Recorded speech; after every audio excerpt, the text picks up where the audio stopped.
Hi guys, garam masala paneer gravy kadai paneer. So taste ultimate இருக்கும். First அடுப்பு on பண்ணிட்டேன். Non stick fan வச்சிருக்கேன். ஃபேன்ல வந்து பாத்தீங்கன்னா ஆயில் வந்து சேர்த்திருக்கேன். சேர்த்தாச்சு.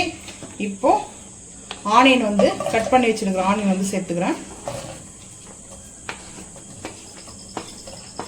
ஆனியன் வந்து பெரிய சைஸ்ல கட் பண்ணா கூட பரவாயில்லைங்க. ஸோ இந்த மாதிரி கட் பண்ணி எடுத்துக்கலாம். ஸோ அதுக்கப்புறம் வந்து பார்த்தீங்கன்னா ஆனியன் இப்போ ஹை ஃப்ளேம் பண்ணிக்கிறேன். சாட்டேஜ் பண்ணிக்கலாம். நைட்டு வந்து பார்த்தீங்கன்னா இப்போ ஒரு 8 o'clock ஆகுது. நம்ம வந்து வீடியோ எடுத்துகிட்டு இருக்குது. ஸோ இப்போ பாருங்கள், லைட்டாக வந்து சால்ட்டு சேர்த்துக்கலாம். கல் சால்ட்டு கொஞ்சமாக கல் சால்ட்டு வந்து சேர்த்துக்கலாம். சேர்த்துட்டு சாட்டேஜ் ஆகட்டும், பார்த்துக்கலாம். நல்லா வதங்கிடுச்சு. ஓவர் சாட்டேஜ் பண்ணக்கூடாது. ஸோ இப்போ வந்து தக்காளி சேர்த்துக்கலாம். நல்லா பழமாக எடுத்துக்கோங்க. தக்காளி பழம் வந்து பார்த்தீங்கன்னா நல்லா பழமாக இருந்துச்சுன்னா அந்த கலர் ரெட்டிஷாக வரும். ஸோ அதுதான் மெயினாக வந்து தேவை. பட்டரில் சாட்டேஜ் பண்ணலை. பட்டர் வந்து பார்த்தீங்கன்னா அப்புறம் சேர்த்துக்கலாம். நம்ம இப்போ அப்படியே சாட்டேஜ் பண்ணிக்கலாம். நல்லா வந்து குக் ஆகட்டும். குக் ஆனதுக்கப்புறம் பார்த்துக்கலாம். தக்காளி நல்லா வதங்கிடுச்சு. இப்போ காரத்துக்கு தேவையான அளவுக்கு வந்து பார்த்தீங்கன்னா காஷ்மீரி மிளகாய் பவுடர் சேர்த்துட்டு முந்திரி பருப்பு ஒரு 3 to 4 பீஸ் வந்து பருப்பு வந்து சேர்த்துக்கலாம். நான் வந்து ஒரு 4 முந்திரி எடுத்திருக்கேன். இந்த கிரேவி வந்து திக்னஸ் இருக்கும். ஸோ அதுக்காக தான் எடுத்திருக்கேன். இப்போ மிக்ஸ் பண்ணிக்கலாம். நீங்கள் கோகனட்டை கூட வந்து ரோஸ்ட் பண்ணி கூட சேர்த்துக்கலாங்க. நான் வந்து முந்திரி எடுத்திருக்கேன். முந்திரி வந்து நம்ம பன்னீருக்கு வந்து கிரேவி பார்த்தீங்கன்னா டேஸ்ட் அல்டிமேட்டாக இருக்குங்க. ஸோ அதனால தான் நான் வந்து எடுத்துருக்கேன்.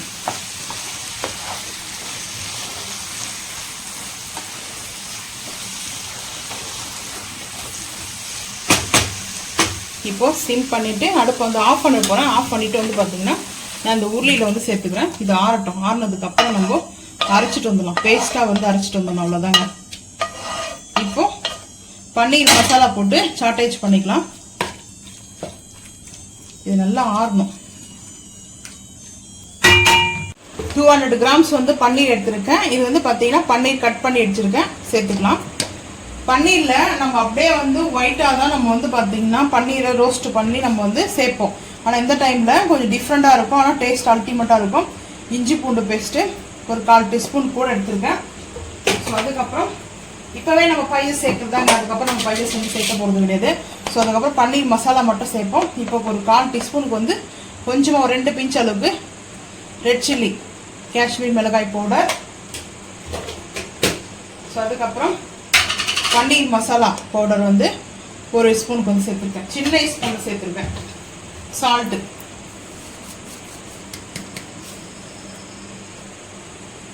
சேர்த்தாச்சு. இப்போ நம்ம அப்படியே மிக்ஸ் பண்ணிக்கலாம்.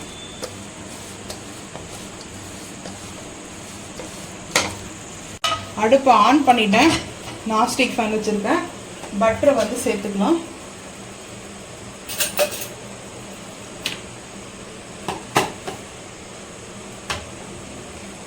பட்டர் வந்து பார்த்தீங்கன்னா சாட்டேஜ் பண்ணுற அளவுக்கு கொஞ்சம் சேர்த்துக்கிறேன்.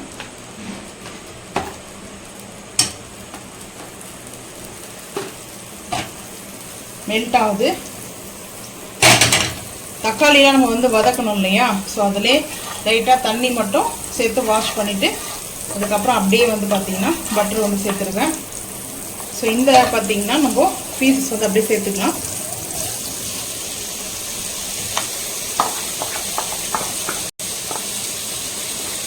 இந்த மாதிரி பன்னீர் கிரேவி செஞ்சு சாப்பிட்டு பாருங்கள். ஆனால் இது வந்து பார்த்திங்கன்னா ஸ்பைசஸ் வந்து நீங்கள் கம்மி பண்ணிக்கோங்க. நான் இன்றைக்கி ஸ்பைசஸ் வந்து கொஞ்சம் தூக்கலாக வச்சுருக்கேன். ஸோ இந்த பன்னீர் கிரேவியில் எப்போவுமே வந்து பார்த்திங்கன்னா ஸ்வீட் தாங்க அதிகமாக இருக்கும். ஸ்வீட் தன்மை தான் அதிகமாக இருக்கும். ரொம்ப இனிப்பாக இருக்கும். ஸோ அதுக்காகவே எனக்கு வந்து இந்த கடையில் வாங்குகிற பன்னீர் வந்து எனக்கு பிடிக்காது. ஸோ இந்த போல் சாட்டேஜ் வந்து பண்ணிகிட்ருக்கேன்.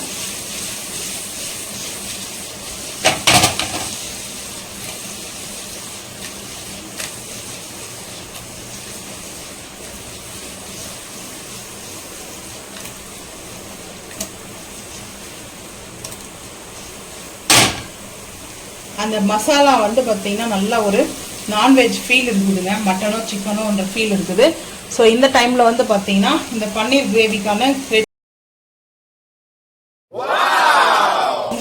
கிரேவிக்கான க்ரீன் சில்லி நான் வந்து சேர்த்துக்கிறேன். கொஞ்சம் பையஸ் சொன்னேன் இல்லையா, நான் பையஸ்க்காக சேர்த்துருக்கிறேன். க்ரீன் சில்லி வந்து பார்த்தீங்கன்னா நம்ம இப்படியே சாட்டேஜ் பண்ணும்போதே சேர்த்துக்கலாம். நல்லா அது சாட்டேஜ் ஆகிடும் பட்டரில். ஸோ அதனால் நம்ம சாப்பிடும்போது அந்த சின்னதாக வந்து க்ரீன் சில்லி வரும் பார்த்தீங்களா, க்ரீன் சில்லி. அதுக்கப்புறம் வந்து பார்த்தீங்கன்னா ஆனியன் கூட பாக்ஸ் கட்டிங்கில் வந்து சேர்த்துக்கலாம். ஆனால் எனக்கு வந்து பார்த்தீங்கன்னா ஸோ அந்த போல் சேர்க்கறதுக்கு இப்போ அது பிடிக்கல. ஸோ அதனால் நான் சேர்க்கல. ஏன்னா அதில் வந்து நிறைய மசாலா போட்டு ஒரு 4 பீஸ் 5 பீஸ் தாங்க கொடுப்பாங்களே. ஆனால் இந்த அளவுக்கு பீஸ் வந்து பெருசாக இருக்காது. இங்கே பாருங்கள், பெரிய பீஸாக நான் வந்து போட்டிருக்கேன். ப்ரெஷ் பண்ணிடுங்க, சூப்பராக இருக்குது. நம்ம இப்போ வாங்கிட்டு வந்தோம் இல்லையா, ஸோ அந்த பன்னீர் தான் சேர்த்துருக்கேன். உண்மையாகவே இந்த பன்னீர் வந்து பார்த்தீங்கன்னா ஸ்பான்சர்லாம் கிடையாதுங்க. இந்த பிராண்ட் வந்து பார்த்தீங்கன்னா இந்த பன்னீர் நம்ம வீடியோ போட்டிருப்போம், போயிட்டு பாருங்கள். சூப்பராக இருக்குங்க. இந்த பன்னீர் வந்து பார்த்தீங்கன்னா ஃப்ரெஷ்ஷாக நம்ம எப்படி வீட்டில் பால் எடுக்கணுமோ சேம் அதே மாதிரி தான். சில பன்னீர்லாம் வந்து பார்த்தீங்கன்னா சோயா பன்னீர்லாம் விற்பாங்க, சேல் பண்ணுவாங்க, அதெல்லாம் நல்லா இருக்காது. ஸோ இது வந்து பார்த்தீங்கன்னா அவ்வளோ சூப்பராக இருக்குது இந்த பன்னீர்.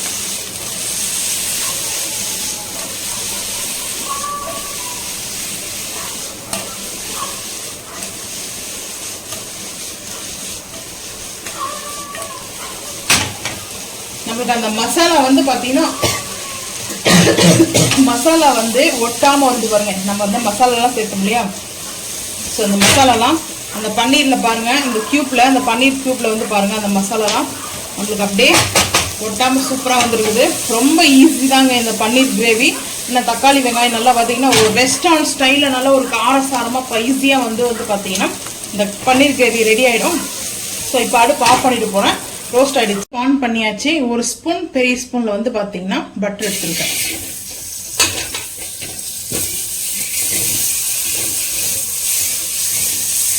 ஹை ஃப்ளேமில் இருக்கா, ஸோ அந்த ஸ்மோக் வருது.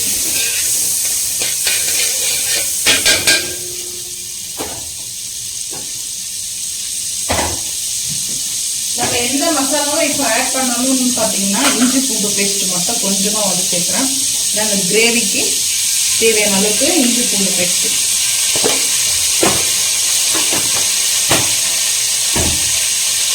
சேர்த்துட்டு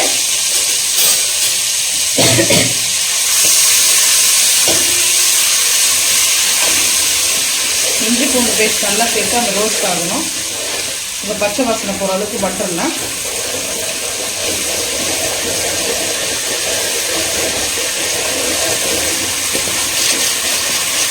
இந்த பட்டரோட மெல்ட் ஆகிடுச்சு பாருங்க. இந்த இஞ்சி பூண்டு பேஸ்ட் வந்து பார்த்தீங்கன்னா இப்போ மெல்ட் ஆகிடுச்சுங்களா. நம்ம இப்போ என்ன செய்யணும்னா நம்ம ரோஸ்ட் பண்ணி வச்சுருந்தோம் இல்லையா, சாட்டேஜ் பண்ணி வச்சுருந்த பன்னீரை அந்த க்ரீன் சில்லியும் சேர்த்துக்கலாம். சேர்த்துட்டு லைட்டாக இருக்கும்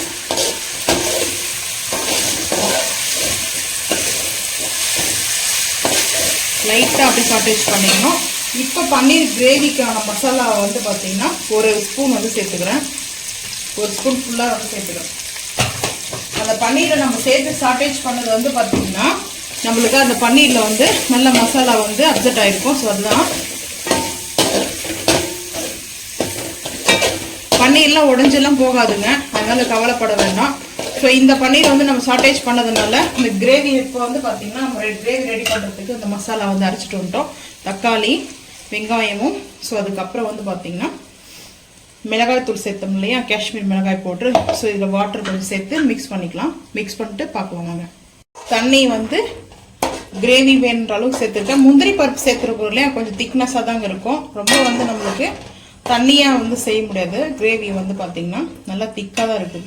நான் வந்து தோசை தாங்க செய்ய போகிறேன். எப்போவுமே வந்து பார்த்தீங்கன்னா பன்னீர் வந்து பட்டர் பன்னீர் மசாலாவுக்கு வந்து நல்லா பைசியானது வந்து கடாய் பன்னீர் பட்டர் மசாலா. ஸோ இதுக்கு வந்து சப்பாத்தி நல்லா இருக்கும்.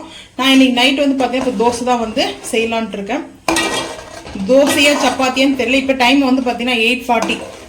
ஸோ 8:40 ஆகிடுச்சு. 9:30 ஆகிடும் வந்து பார்த்தீங்கன்னா டின்னர் வந்து நாங்கள் சாப்பிட்றதுக்கு. ஸோ இப்போ வந்து பார்த்தீங்கன்னா முந்திரி பருப்பு, ஒரு முந்திரி பருப்பு அரையாமல் வந்துட்டு இருக்குது. ஒரு 5 நிமிஷம் ஸ்லோ ஃப்ளேம்ல குக் ஆகட்டும், பார்த்துக்கலாம். கிரேவி நம்மளுக்கு வந்து ரெடி ஆயிடுச்சு. இப்போ வந்து பாத்தீங்கன்னா கஸ்தூரி மேத்தி வந்து சேர்த்துக்கலாம். லைட்டா அதை இது பண்ணிட்டு சேர்த்துக்கலாம். கொத்தமல்லி புதினாலாம் நான் வந்து எதுவுமே ஆட் பண்ணலைங்க. ஸோ கஸ்தூரி மேத்தி மட்டும் சேர்த்துருக்கேன் ஃபைனலாக. ஸோ அவ்வளோதான். டேஸ்ட் வந்து பார்த்தீங்கன்னா ரெஸ்டாரண்ட் ஸ்டைலில் அல்டிமேட்டாக இருக்குதுங்க. ஸோ நீங்களும் இது போல் செஞ்சு பாருங்கள். நான் வந்து தோசை தாங்க செய்ய போகிறேன். தோசை செஞ்சுட்டு பிளேட்டிங் வந்து பார்த்துக்கலாம் வாங்க.